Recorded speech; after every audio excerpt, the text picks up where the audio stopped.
Hi hello, ഇന്ന് നമുക്ക് give away വിന്നേഴ്സിനുള്ള gift pack ചെയ്യാം. ഇതിൽ ഒരെണ്ണം എനിക്ക് കൊറിയർ അയക്കാനും ഒരെണ്ണം എനിക്ക് കൊണ്ടുകൊടുക്കാനുള്ള ഡിസ്റ്റൻസാണ് കേട്ടോ ഉള്ളത്.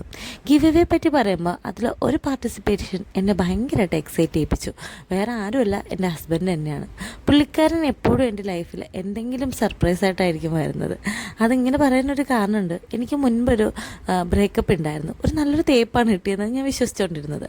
പക്ഷേ എൻ്റെ ഹസ്ബൻഡ് എൻ്റെ ലൈഫിൽ വന്നതിന് ശേഷമാണ് എനിക്ക് മനസ്സിലായത് അതെൻ്റെ മെച്യൂരിറ്റി കുറവ് കാരണമാണ് ആ ഒരു റിലേഷൻ ബ്രേക്കപ്പ് ആയി എന്നത്. ശിവ എനിക്ക് നല്ലൊരു കമ്പാനിയനാണ്. പണ്ടുള്ളവർ പറയത്തില്ലേ, ദൈവം ചേർക്കേണ്ടതിന് ചേർക്കോളെന്ന്.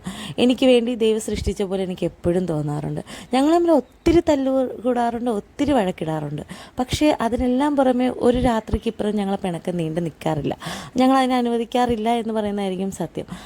മാത്രമല്ല, എനിക്ക് പുള്ളിക്കാരനെ ഒരു ടൈം ഇൻ്റർവെൽ കഴിഞ്ഞ് കാണാതിരിക്കാൻ എന്നെ കൊണ്ട് പറ്റത്തുമില്ല.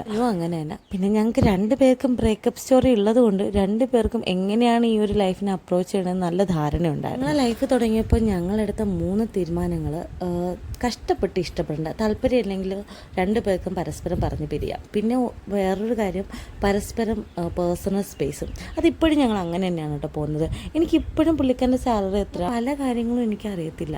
ഞാൻ കമ്പൽ ചെയ്ത് ചോദിച്ചിട്ടുമില്ല. അതുപോലെ എൻ്റെ പല തീരുമാനങ്ങളും ഞാൻ എടുക്കുന്നത് വീഡിയോ വഴിയായിരിക്കും ശിവ അറിയുന്നതിനാണ്. പക്ഷെ അവനും അങ്ങനെ ഒരു ഈഗോ ഇല്ല. എൻ്റെ അടുത്ത് പറയാതെ അവളെ തീരുമാനം എടുത്ത് അങ്ങനെ ഞങ്ങൾക്കിടയിലില്ല. എന്താണോ റൈറ്റ് അത് നമ്മൾ ചെയ്യുക. പിന്നെ 3ാമത്തെ കാര്യമാണ് ട്രസ്റ്റ്. അവൻ എന്നെ ചീറ്റ് ചെയ്യില്ല, ഞാൻ അവനെ ചീറ്റ് ചെയ്യില്ല എന്നുള്ളൊരു വിശ്വാസം. ഇതുവരെയും ലൈഫ് അങ്ങനെയായിരുന്നു. ഇനി അങ്ങോട്ടും അങ്ങനെ ആവുമെന്നൊന്നും അറിയത്തില്ല. അങ്ങനെ ആവണേ എന്നുള്ള പ്രാർത്ഥന മാത്രമേ ഉള്ളൂ. അടുത്തൊരു വീഡിയോ ആയിട്ട് പിന്നെ കാണാം.